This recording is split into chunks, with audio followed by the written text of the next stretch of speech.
नमस्कार। आप सभी का एक बार फिर से वेलकम है। और देखिए, ये फूल कभी ना कभी आपने ज़रूर देखा होगा। बहुत ही खूबसूरत सा फूल है, बहुत बड़ा रहता है और बहुत ही अच्छा लगता है इसको देख के।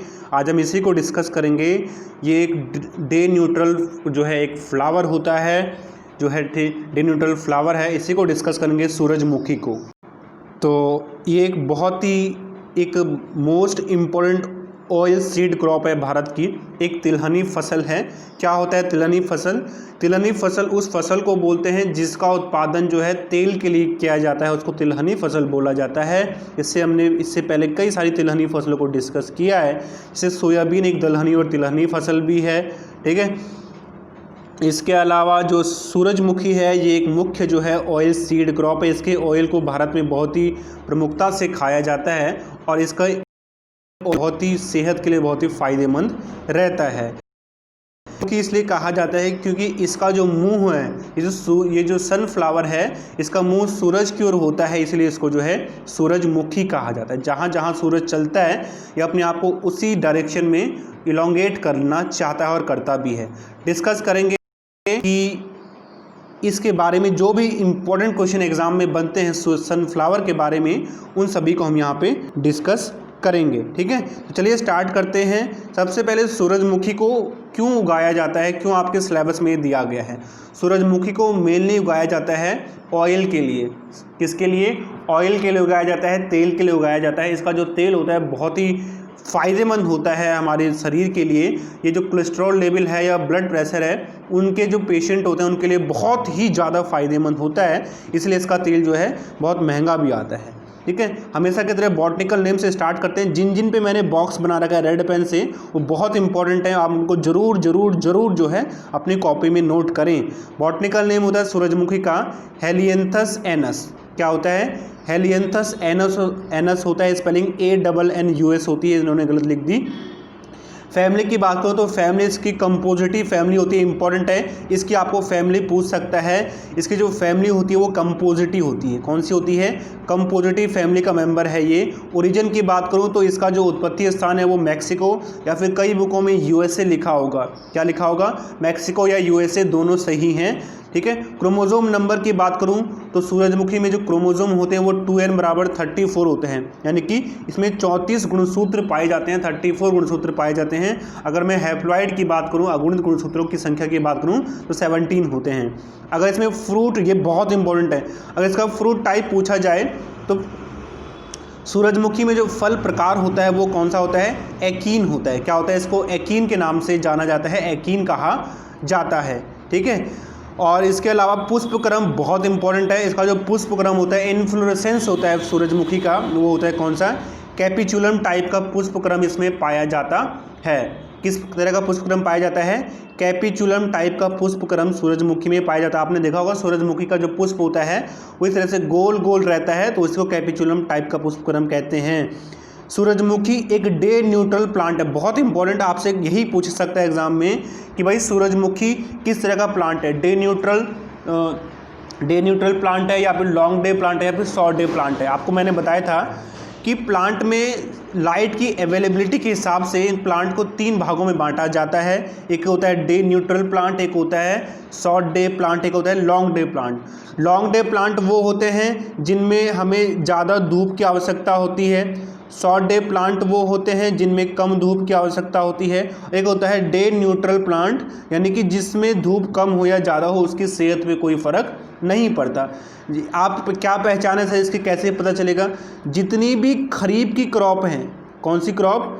जितनी भी खरीफ की क्रॉप हैं वो सभी की सभी जो हैं वो सभी की सभी शॉर्ट डे प्लांट होती हैं। खरीफ की क्रॉप शॉर्ट डे प्लांट में आती हैं और रबी की क्रॉप लॉन्ग डे प्लांट में आती हैं, ठीक है। क्योंकि खरीफ क्रॉप गर्मियों में उगाई जाती हैं और गर्मियों में ज़्यादा धूप होती है, इसलिए पौधे जो है ज़्यादा धूप को सहन नहीं कर पाते। जबकि जो रबी की क्रॉप है सर्दियों में उगाई जाती है, सर्दियों में कम धूप होती है, इसलिए पौधों को ज़्यादा धूप की आवश्यकता होती है। इस तरह से आप इसको याद रख सकते हैं। जबकि जो सूरजमुखी है वो एक डे न्यूट्रल प्लांट होता है। इसके अलावा जो हमारा कपास है, कॉटन है, वो भी एक डे न्यूट्रल प्लांट में ही आता है। सूरजमुखी के ऑयल में कुछ एसिड पाए जाते हैं जिन्हें हम फैटी अनसैचुरेटेड एसिड बोलते हैं। ठीक है। सूरजमुखी का जो तेल है उसमें कितने % तेल मिलता है? सूरजमुखी के सीड में तेल मिलता है 48 से लेके 52%।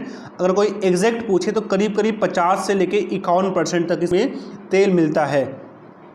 बहुत इंपॉर्टेंट, सनफ्लावर में कौन सा एसिड पाया जाता है? तो सनफ्लावर में एक एसिड मिलता है में से लिनोनिक एसिड बोलते हैं। क्या बोलते हैं? लिनोनिक एसिड जो है, इस एसिड को कहा जाता है। इसका खास यूज होता है, ये जो एसिड है ये जो ब्लड प्रेशर है उसको कम करने में, जो कोलेस्ट्रॉल लेवल है उसको कम करने में, जो हार्ट के पेशेंट होते हैं, दिल के मरीज होते हैं, उनमें ये बहुत ही इंपॉर्टेंट होता है। तो आपको ध्यान रखना है कि जो लिनोनिक एसिड होता है वो सनफ्लावर के ऑयल में पाया जाता है। पॉलिनेशन की बात करूं तो जो हमारा सनफ्लावर है, सूरजमुखी है, इसमें वैसे तो दोनों टाइप का पॉलिनेशन होता है, लेकिन अगर कोई अधिक मात्रा में इसमें जो है क्रॉस पॉलिनेशन होता है, पर परागण इसमें पाया जाता है। टेस्ट वेट की बात करूं मैं, इसका बीज भार कितना होता है? तो टेस्ट वेट होता है इसका 40 से लेके 50 ग्राम का। सर टेस्ट वेट क्या होता है? तो 1000 दानों का, 1000 छोटे दानों का जो भार होता है उसे टेस्ट वेट कहा जाता है। जो छोटे बीज होते हैं उनमें 1000 दानों के भार को लिया जाता है, उसे टेस्ट वेट कहते हैं। जो बड़े बीज होते हैं जैसे कि राजमा का बीज हो गया, सीड हो गया, उसमें सीड इंडेक्स लेते हैं। सीड इंडेक्स में 100 दानों का भार लेते हैं और टेस्ट वेट में 1000 दानों का भार लेते हैं। और जो टेस्ट वेट होता है सूरजमुखी का वो 40 से लेके 50 ग्राम के आसपास होता है। ठीक है। अगर बात करूं आगे जाके इसकी कि सर्वाधिक उत्पादन किस राज्य में होता है भारत के सूरजमुखी का, तो भारत में सबसे ज़्यादा सूरजमुखी का जो उत्पादन होता है वो होता है कर्नाटक में। कहाँ होता है? कर्नाटक में। आप मुझे कमेंट करके बताओगे कि पूरे विश्व में सबसे ज़्यादा सूरजमुखी का उत्पादन कौन सी कंट्री में होता है, कौन से राज्य में होता है, वो आप मुझे कमेंट करके बताओ। ठीक है। अब जनरली जो ये है सूरजमुखी है, ये रबी की क्रॉप में भी उगाया जा सकता है, इसे खरीफ की क्रॉप में भी उगाया जा सकता है और इसे जायद की क्रॉप में भी उगाया जा सकता है। तो ये तीनों मौसमों में इसको उगाया जा सकता है। ठीक है। अगर मैं इसकी वैरायटी की बात करूं, कौन कौन सी वैरायटीज़ इसमें मिलती हैं, तो इसमें कुछ खास वैरायटी है। वैरायटी से ज़्यादा क्वेश्चन नहीं पूछता। इसकी वैरायटी जो है वो BSH1 है। ये विश्व की सबसे पहली फर्स्ट हाइब्रिड वैरायटी है, इसे पहली संकरित किस्म कहा जाता है। इसके अलावा सनराइज सिलेक्शन भी एक वैरायटी है, मॉडर्न भी एक वैरायटी है, MSFH8 ये भी सूरजमुखी की एक फेमस वैरायटी है। MSFH1 और 17 भी सूरजमुखी की प्रमुख वैरायटीज़, प्रमुख किस्मों में आती हैं। और आज के लिए आपका HW है कि अनाज वाले फसलों की रानी, क्वीन ऑफ सीरियल्स क्रॉप किस फसल को कहा जाता है? कल हमने किंग ऑफ सीरियल्स क्रॉप यानी अनाज वाली फसलों का राजा वो गेहूं को कहा जाता है।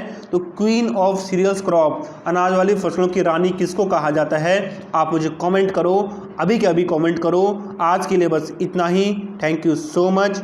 God bless you all.